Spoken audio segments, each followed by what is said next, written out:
ইয়াত আমি 12 16 18 আৰু 28ৰ লসাগুটো উলিয়াব লাগে এতিয়া লসাগুটো কেনেকৈ উলিয়াম প্ৰথমে আমি এনেকে বহুৱাই লওঁ ইয়াত 12 16 18 28 এনেকে বহুৱাই ললো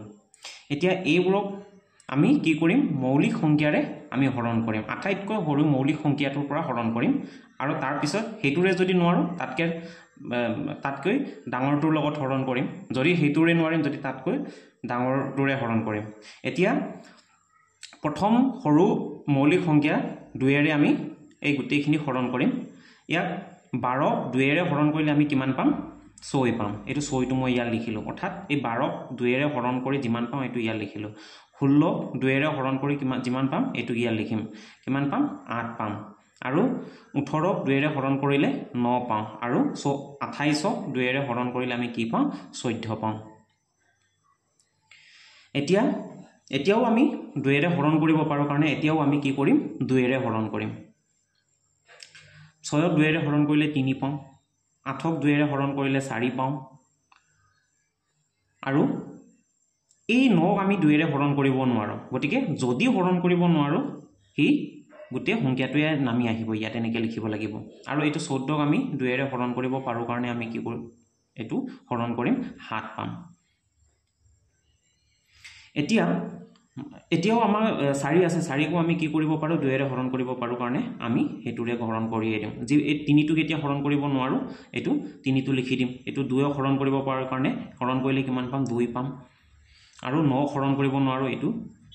এনেকৈ নামি আহিব 7টো হৰণ কৰিব নোৱাৰো নামি আহিব এতিয়া এইখিনি আৰু আমি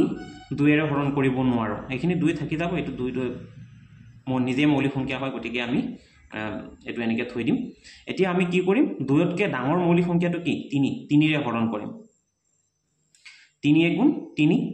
এফালে 2টো হৰণ কৰিব নোৱাৰো কাৰণে হি নিজে নামি আহিব আৰু 3 হৰণ কৰিব পাৰো কাৰণে হৰণ কৰিম 3 3 গুণ 9 আৰু 7 এতিয়া সব এই গুটেইখিনি হল মৌলিক এই গুটেইখিনি আমি কি কৰিব লাগে পূৰণ কৰি দিব লাগে তেতিয়া আমাৰ কি হৈ যাব এই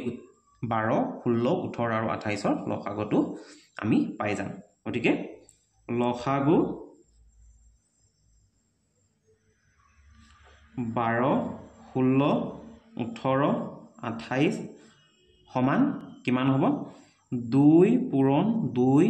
পূৰণ 2 পূৰণ 3 পূৰণ 2 পূৰণ 3 পূৰণ 7 এটো পূৰণ কৰিলে আমি কিমান পাম 2 2 গুণ 4 4 2 গুণ 8 8 3 গুণ 24 আৰু 24ক 2 এৰে পূৰণ কৰিলে আমি কিমান পাম 48 পাম পূৰণ 3 7 গুণ 21 সমান এই দুটা পূৰণ কৰিলে 48 আৰু 21ক পূৰণ কৰিলে আমি কিমান পাম 48 আৰু হেফালে 16 4 2 গুণ 8 8 1 9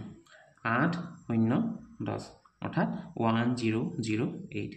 আমি এনেকৈ লসাগু উলিয়াম